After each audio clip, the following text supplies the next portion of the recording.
Hyderabad real estate మార్కెట్లో కోకాపేట దగ్గర ఒక ఎకరా 100 కోట్లకు అమ్ముడుపోతేనే నోరెలు పెట్టిన వాళ్ళు చాలామంది ఉన్నారు.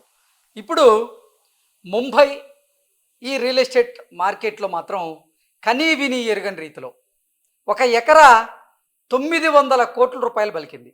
అలా 4 ఎకరాల 60 సెంట్లు ఇప్పుడు ఆర్బీఐ 3476 కోట్లకి కొన్నటువంటి నేపథ్యంలో ఆర్బీఐ అంత వెచ్చించి ఆ భూమిని ఎందుకు కొనుగోలు చేసింది, అసలు ముంబైలో రియల్ ఎస్టేట్ మార్కెట్ పరిస్థితి ఏంటి అనేది మనం పూర్తి స్థాయిలో విశ్లేషణ చేసుకుందాం. ప్రస్తుతం మనతో పాటున్నారు రియల్ ఎస్టేట్ రంగంలో సుదీర్ఘమైనటువంటి అనుభవం కలిగినటువంటి ప్రముఖ రియల్ ఎస్టేట్ ఎక్స్పర్ట్ కృష్ణకుమారి గారు. మేడంతో మాట్లాడదాం. మేడం నమస్తే. మేడం నమస్తే. ఆర్బీఐ అక్షరాల 3500 కోట్ల రూపాయలు వెచ్చించి 4 ఎకరాల 60 సెంట్ల భూమిని ముంబైలో కొనుగోలు చేసింది. అంత భూమిని అంత వెచ్చించి కొనుగోలు చేయడానికి గల కారణం ఏంటి ప్రధానంగా అంటే ఏం చెప్తారు మేడం? ఇప్పుడు మనం దేశం మొత్తం మీద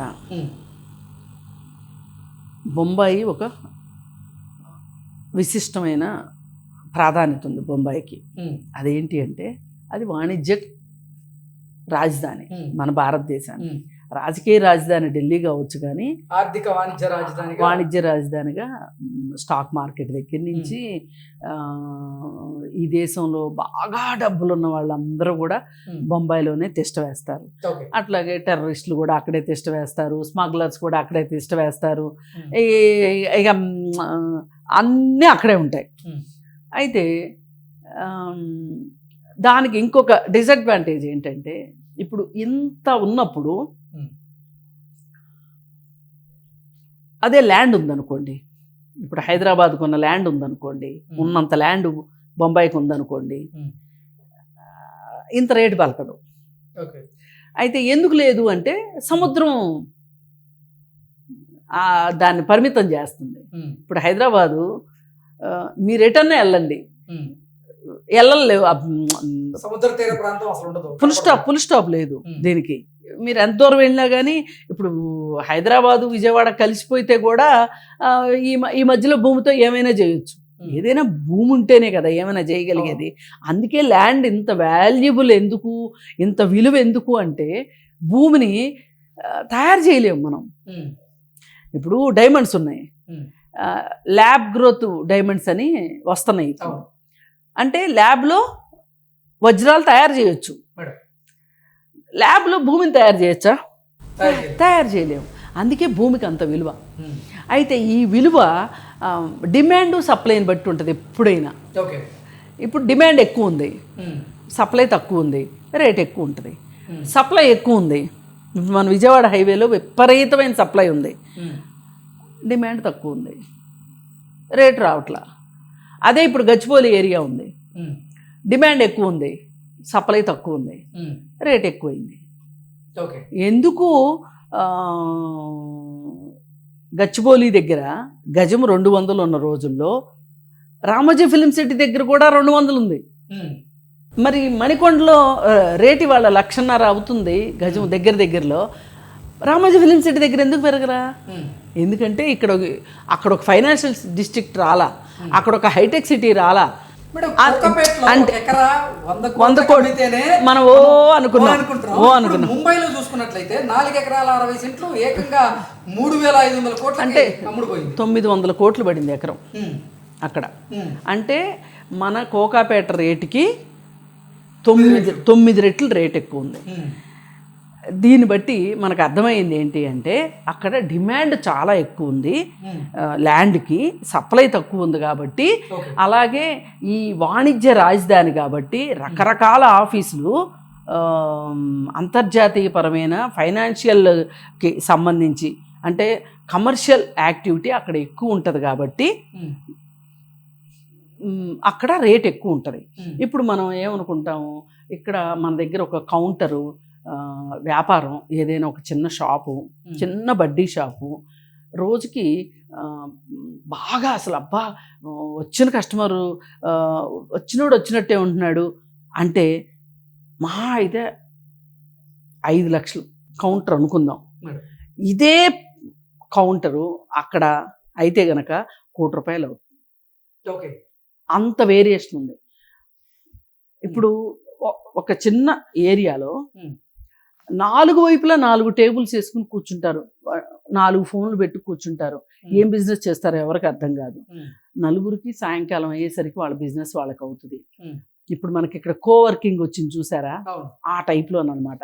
అంటే గతంలో అసలు ముంబైతో పోలిస్తే హైదరాబాద్ లోనే ఈ రియల్ ఎస్టేట్ రంగం కొంచెం లేదు, బలంగా ఉందని ఎప్పుడూ లేదు. అసలు బాంబే తోటి కంపారిజన్ లేదు, అసలు ఏ ప్లేస్ కి కంపారిజన్ లేదు. బాంబేకి ఢిల్లీకి కంపారిజన్ లేదు. కాకపోతే రియల్ ఎస్టేట్ మార్కెట్ అంటే ముంబై అంటారు. ముంబై అసలు ఫస్ట్ అపార్ట్మెంట్లు ఎక్కడ కట్టారు? బొంబాయిలోనే కట్టారు. ఏదైనా ఇక్కడ ఒకటే రీజను, బొంబాయి మట్టిలో ఏమీ లేదు, బొంబాయి భూమిలోనే భూమి సప్లైలోనే ఉంది ఇదంతా. అందుకని ఇది కోవిడ్ తర్వాత కూడా అసలు ముంబైని మించిపోలేదా హైదరాబాద్ రియల్ ఎస్టేట్ రంగంలో? ఇప్పుడు ఈ రోజుకినండి 25,000లో 2 bedroom అపార్ట్మెంట్ మనకి హార్ట్ లో దొరుకుతుంది. హైదరాబాద్ హార్ట్ ప్లేస్ లో ఇవాళ హార్ట్ ప్లేస్ అనేది ఏది? మాదాపూర్, కొండాపూర్, గచ్చిబౌలి, ఇయే కదా. 25,000కి 2 bedroom అపార్ట్మెంట్ దొరుకుతుంది, రెసిడెన్షియల్ అపార్ట్మెంట్. అదే బాంబేలో ఇవే వసతులతో ఉండే బాంబే హార్ట్ ఏది? అంధేరి, బాగా బిజినెస్ జరిగే ఏరియా అంధేరి, అక్కడ జరుగుతుంది. ఇంకా కొన్ని ప్రాంతాలు ఉండొచ్చు, అది బహుశా నాకు తెలియకపోవచ్చు. అక్కడ కూడా ఈ 25,000 అనుకున్నది ₹1,00,000 పైన ఉంటుంది రెంట్. పై ఈ మాత్రం సౌకర్యాలు ఉండవు. గోడల నిండా సీపేజ్లు ఉంటాయి. అసలు చెప్పని అలవి కాదు. అసలు ఇక్కడ మనం ఎందుకు బొంబాయిలో ఉంటున్నాము అనిపించేటట్లు ఉంటది బాంబే. ఇంతకీ 4 ఎకరాల 60 సెంట్లు కొనింది ఎవరు అంటే ఆర్బీఐ కొన్నది. ఎందుకు కొన్నదంటే గవర్నమెంట్ ఆర్బీఐ చేత కొనిపించి. మహారాష్ట్ర గవర్నమెంట్. ఆర్బీఐ ఎవరి చేతుల్లో ఉంటుందండి? కేంద్ర ప్రభుత్వం చేతుల్లో ఉంటుంది. ఇప్పుడు అక్కడ గవర్నమెంట్ ఎవరిది? BJP government. వాళ్ళు కావాలని ఈ ల్యాండ్ కొనిపించారు. ఎందుకంటే ఆర్బీఐ దగ్గర నుంచి ఇన్ని డబ్బులు ఖర్చు పెట్టించటము అనేది, ఆర్బీఐ దగ్గర ఇన్ని డబ్బులు ఉంటే వేరే దానికి దేనికన్నా వాడుకోవచ్చు. ఆర్బీఐ అంటే గవర్నమెంట్, గవర్నమెంట్ అంటే ఆర్బీఐ. కానీ ఆర్బీఐ ఈ ల్యాండ్ ఆర్బీఐకి బోలెడ్ ల్యాండ్స్ ఉన్నాయి, ల్యాండ్ బ్యాంక్ ఉంది ఆర్బీఐకి. అలాంటప్పుడు వీళ్ళు కొనాల్సిన అవసరమే లేదు నన్ను అడిగితే. కానీ కొనిపించింది ఎందుకంటే వేలం వేశారు. ఈ వేలంలో అనిల్ అంబానీలు కొనుక్కోవచ్చు, అదానీలు కొనుక్కోవచ్చు, ఎవరైనా కొనుక్కోవచ్చు. అది ఇది కాదంటే హోమ్ మినిస్టర్ కొడుకు కూడా కొనుక్కోవచ్చు, అమిత్ షా కొడుకు కూడా కొనుక్కోవచ్చు. ఆయన ఇప్పుడు బీసీసీఐ చైర్మన్ కదా, ఆయనైనా కొనుక్కోవచ్చు. కానీ ఆర్బీఐ చేత ఎందుకు కొనిపించారు అంటే ఆర్బీఐ దగ్గర డబ్బులు ఉన్నాయి, ఆర్బీఐ తోటి ఖర్చు పెట్టించాలి. ప్రైవేట్ వ్యక్తులతో ఖర్చు పెట్టించడం. ప్రైవేట్ వ్యక్తులు ఎవరు కూడా ఈ రేటుకి కొనరు.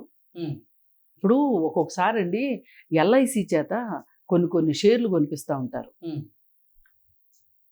ఎందుకు కొనిపిస్తారు ఎల్ఐసి చేత? ఎల్ఐసి మునిగిపోతే అడిగేవాడు లేడు, వ్యక్తులు కాదు.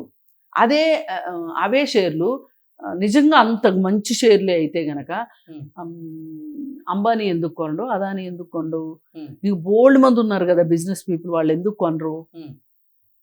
ఆ మధ్య నాకు కరెక్ట్గా గుర్తు రావట్లేదు కానీ ఆ షేర్ వాల్యూ దడాలమని పడిపోయింది. అసలు ఎల్ఐసికి ఏం అవసరం? షేర్లు కొనాల్సిన అవసరం ఏంటి? ఎందుకు కొన్నట్టు? కొనిపిస్తున్నారు ఇట్లా. ఇప్పుడు మనం చేత ఈ 3,500 కోట్లు పెట్టి 4.5 ఎకరా కొనించడం వెనక కారణం ఏంటి? ఇదే. ఇప్పుడు ప్రైవేట్ వ్యక్తులు ఎవరు కొనరు. ఇప్పుడు లోకల్ గవర్నమెంట్ కి డబ్బులు వస్తాయి, మహారాష్ట్ర గవర్నమెంట్ కి డబ్బులు వస్తాయి. ఇప్పుడు మహారాష్ట్ర గవర్నమెంట్ పరిస్థితి అంత బాగులేదు, ఇవాళ ఫైనాన్షియల్ గా బాగులేదు, గవర్నమెంట్ పరిస్థితి బాగాలేదు. అందుకని చెప్పి వాళ్ళకి ఆదాయం కల్పించాలి. కాబట్టి ఇప్పుడు మన హెచ్ఎండి ఎందుకు వేలం వేస్తుంది? ఇక్కడ డబ్బులు ఆదాయం కోసమే కదా. ముంబై మహానగర అభివృద్ధి ఏదో ఉంటుంది, సంస్థ ఉంటుంది, వాళ్ళు వేలం వేశారు. ఇప్పుడు వేలం వేస్తే ఆర్బీఐ వాళ్ళు కొన్నారు. దీనికి 208 కోట్ల స్టాంప్ డ్యూటీ కట్టాల్సి వచ్చింది. 208 కోట్లు ప్రభుత్వానికి ఆదాయం. అదొక ఆదాయం. అంటే ఎవరు పాడుకున్నా వచ్చేదనుకో. మామూలు వ్యక్తులైతే ఇంత పాట పాడరు. ఆర్బీఐ కాబట్టే పాడగలిగింది. ఇది ఒక రకంగా ఆర్బీఐ విషయంలో మైల్ రాయి అనుకోండి. లేదు అనుకోండి, అసలు ఆ భూమి అంత వాల్యూ చెయ్యదు అనుకోండి, పోతే ప్రజల డబ్బే పోద్ది. ఆర్బీఐకి నష్టం అంటే దేశానికి నష్టం కదా. దేశం అంటే ఎవరికి? ప్రజలకే నష్టం. ఇప్పుడు మన వాళ్ళందరూ స్విస్ బ్యాంకుల్లో డబ్బులు దాచుకునే బదులు అట్లాంటివి కొనొచ్చు కదా. అందుకే పెద్దోళ్ళు చెప్పుంటారు, దేశం అంటే మట్టి కాదు, దేశం అంటే మనుషులే. అదే కదా. ఇప్పుడు దేశం అంటే మనుషులే కాదు, దేశం అంటే రియల్ ఎస్టేట్ అన్నట్టు అయింది. Okay madam, thank you. Thank you.